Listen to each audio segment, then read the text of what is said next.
Hello YouTube and welcome back to another episode of the Rise of Icelandic Football with HK. This is episode 7. I'm recording this one pretty much straight after episode 6. I didn't give a definitive answer into when I was coming back in terms of doing another Europa League game on YouTube, or if I was going to leave this for stream. I'm just in the mood to play Football Manager right now. With me having only limited time until coaching, didn't want to really log into Twitch and then just do a stream for only an hour where people can get into it and then go, oh, but was it really worth it? So we might as well just do some YouTube recording, I reckon.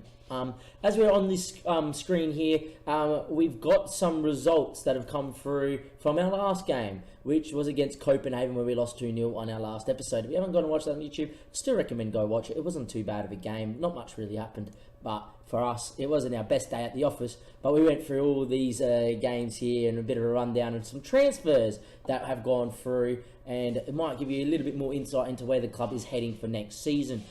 What I did do is I did play a friendly game against HK on the 19th, and it was quite a close and combative game, this one. I did pack out our 19s with a few of the other first team or former first team players that we do have at the club, and as you can tell, a lot of those signings did play in this game here. Kind of short on the bench, only 7. Just kind of try to treat this as one of the first games of next season and see how the team played.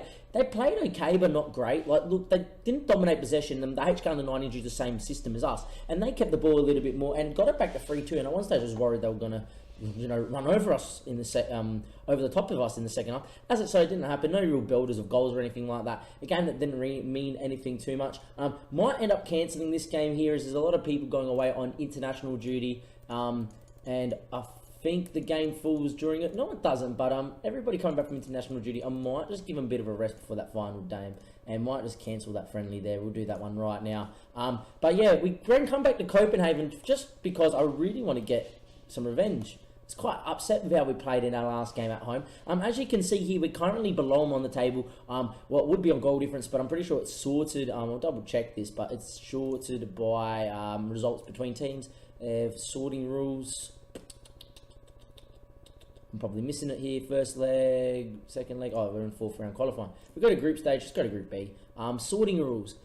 Results between teams, then goal difference. So it would be nice to get a win here, and a 2-0 win would be ideal because it would equal out the goal difference as well. To be honest, I would like Wien to maybe try and beat Finewood today. In saying that, though, I don't want to finish bottom either in our first attempt of trying the group stage of the Euro Cup. So if Wien lose today, we probably will go and not bottom the group, depending on how we play against Wien. Obviously, when we play him in match day 5 or match day 6. As you can see, a lot of players unavailable because we can't register them just yet, which means our squad is still a little bit depleted in terms of depth and quality of depth. Also, with Martin out, Arthur will probably start for us alongside with Magnus Martinsson. Arnes will probably still start in goals. And in terms of that, Neves is suspended as well. So we're going to bring in... Where is he? Jan Hannesson onto here, but not start. We're actually going to start with just trying to bring people onto the bench that can play. Try and do this first. Barlow can come in there, and that will do now with the teams rocked up. Moreno can't play, obviously. Where is Gunnarsson? Is he in the under-19s? Where are you, son? Out of contract, I know that. Contract. If he left the club, I'd be very shocked. I doubt he would have left the club, and I didn't release him either. Search by striker. I let him play for the club and pay for the other team, and I'm pretty sure he played. Maybe he has left the club on a free. That's a bit sad there from Mr. Benjamin Gunnarsson. Should be in the club, and if we go to club and then general, he should be in here somewhere. Benjamin Trummer. There he is, player. Wanted on a free transfer, didn't want to stay at the club. Must have come up in my inbox and didn't really see it as I have a mental brain fade there. Which means Siggy Fussen will start. As you can tell, because of not registering or having players to register, the squad is getting quite short. We've got a couple of people suspended that we're only going to have 6 on the bench today, which is quite strange for us. Brunt will start in here, though, as a ball-winning midfielder. Did play one of our other signings in the game before. And Ori Magnusson will start there as the advanced playmaker on attack, which does mean that we have Nick Barlow, not too much on the bench. Barlow, Johansson, Gunnarsson, Gearson, Jonasson, and Hallett Alderson on the bench. Doesn't leave us too many options, but not much you can really do about it. We're really up against it in this game against Copenhagen in terms of quality to bring off the bench. Going to quickly make sure they're both on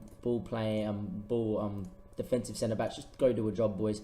But yeah, in terms of when registration opens again for the Europa League, it opens after the Europa League group stages finish. So unless we somehow miraculously get through the group of what we have, we're probably in some trouble. As you can see, Guerra and Benjamin Trummer are both on one booking away from yellows. I'm really not liking the fact we're picking up a lot of bookings and have a very short squad for the Europa League. Next season will be different, and we will be back trying to qualify for the Champions League after winning the title. I'm going to tell them to get out there and get some revenge and go play some good football, boys.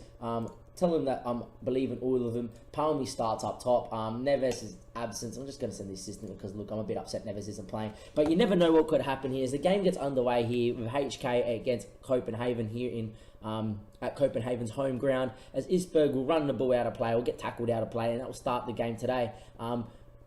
Would like to see us dominate possession. We didn't start particularly well against them, but we know if we can get an early goal first, things can happen for us. As the ball seems to be cleared from Isberg's cross, and it looks like it will be Copenhagen on the break. I don't know if that's a shot or just a clearance. In the end, Jonasson will dramatically get down and pick the ball up, and his throw will find Guerrero, who I just signed on a new contract. As he say that, he gives it away, and look, they could be in there. Stefan's done enough. With Stefan being English, we are looking to move him on. I did mention that last episode. Isberg looks to get in there. Magnussen goes flying in and done a good enough job in the end. Isberg will out back the Guerrero to Magnussen. He loses out again there. And it looks like Pieros is inside. Jonasson with a good save. Well done, Jon. Brilliant stuff. Going to just move Magnussen back into his preferred role of ball-winning midfielder, and we're going to put Brunt on a box-to-box, a little bit more forward, being one of the more forward centre mids. Just got to try and make this a little bit as hard as possible for Copenhagen to break us down, maybe.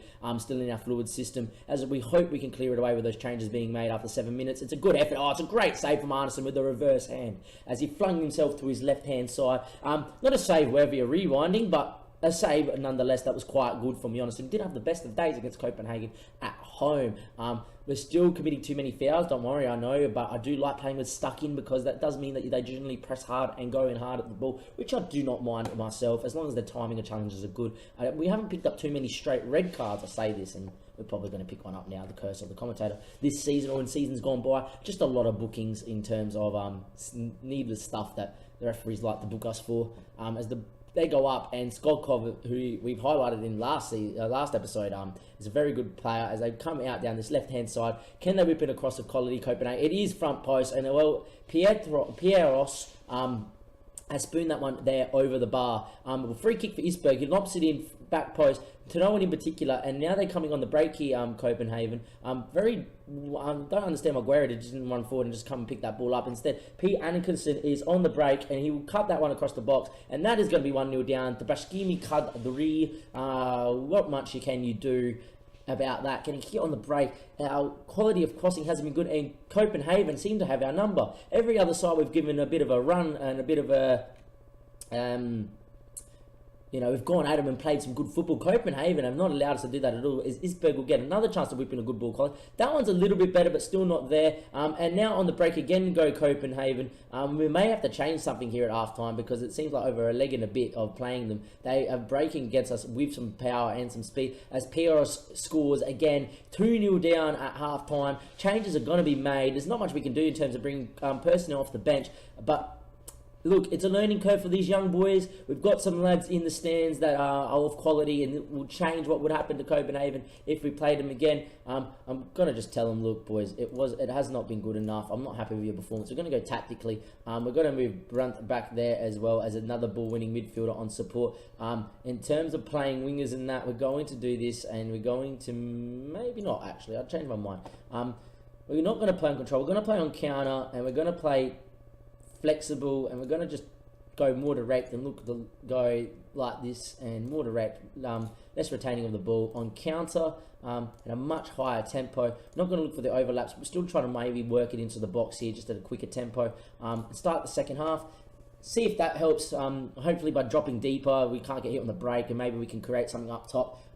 We could bring Onason on as another striker, as he can play there naturally as well, and might go to 2 up top and just look to exploit the space in behind if there is any. As we'll look with Brunt and Trumner and Jonasson and the Trumner, who hits it first time over the bar. But a highlight for us finally after 50 minutes, something we've actually created and not led to a counter-attack down the other end. Siggy Fussen's not having his best of days. I am going to make that change in the 62nd minute if we get there without a highlight. There isn't a highlight there. We are going to make that change. Jonasson's not having the best of games. You know what? We might actually just leave Jonasson on for a little bit longer. He can play in this poacher role as well with the captain.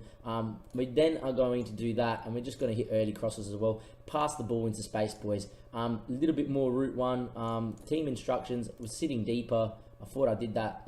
Do close down a bit more as we do need to win the ball, but really looking to just try and get the ball and then exploit the space in behind of Copenhagen. If nothing much happens, we are going to bring Jonasson off. Because he's on a book and we don't need him sent off for the other Jonasson, as that one's gone long.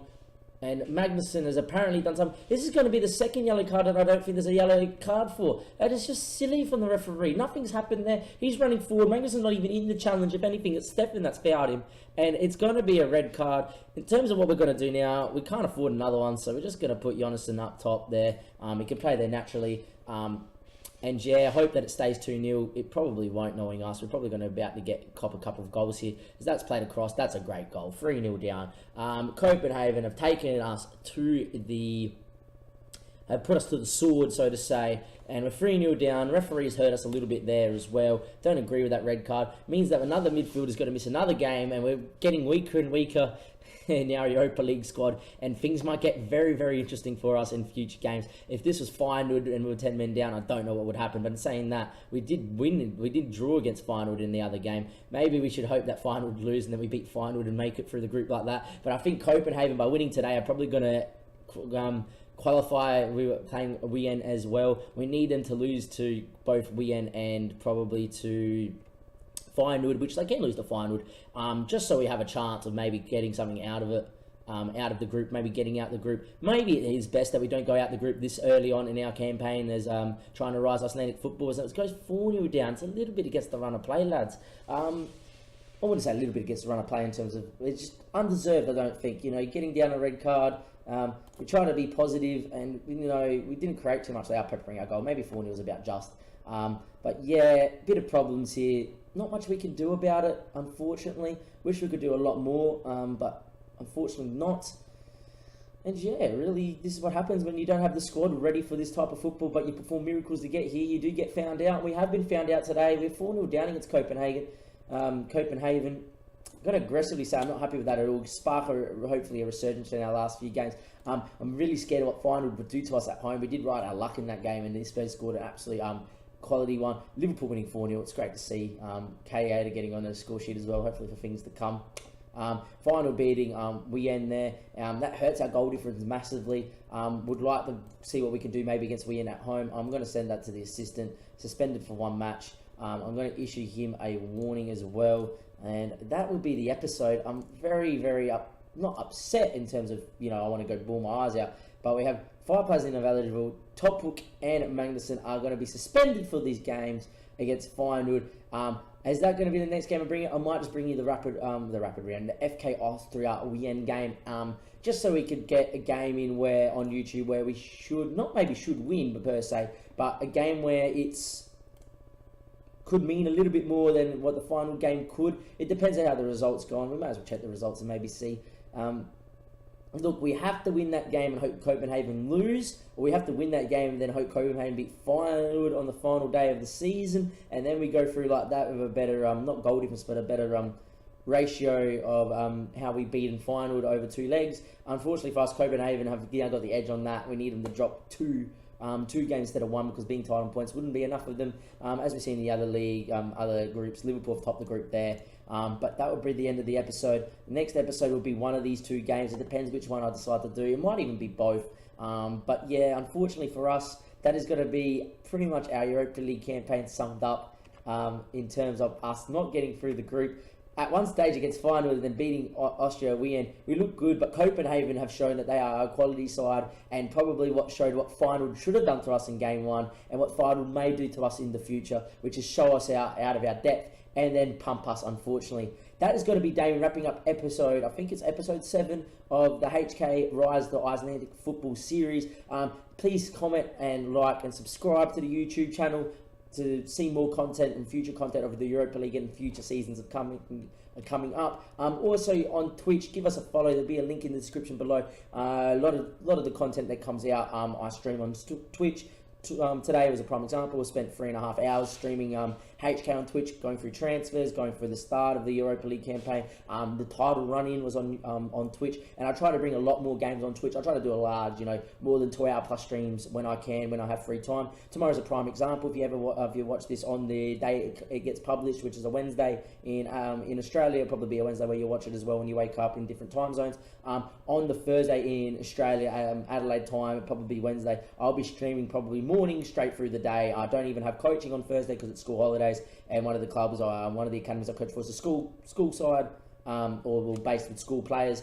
So me and the other fellow coaches give them the school period off as a little bit of recuperation as we put them through their paces quite hard. Which means for me, I can probably stream Twitch for a lot longer tomorrow as well. So if you're interested in that, check the Twitch link below, go follow it, and it'll probably be a very long stream. I'm going to say it's probably going to be longer than the 3.5 hours. It's going to be the full pre-season. It'll be the start of the season. It'll probably even be the qualifying games live on Twitch, which was a joy. Last time we did qualifying games on Twitch, it went very well indeed. Enjoy the rest of your day, guys. Thank you for watching another episode of the HK series. This is Damien signing off. Thank you and goodbye.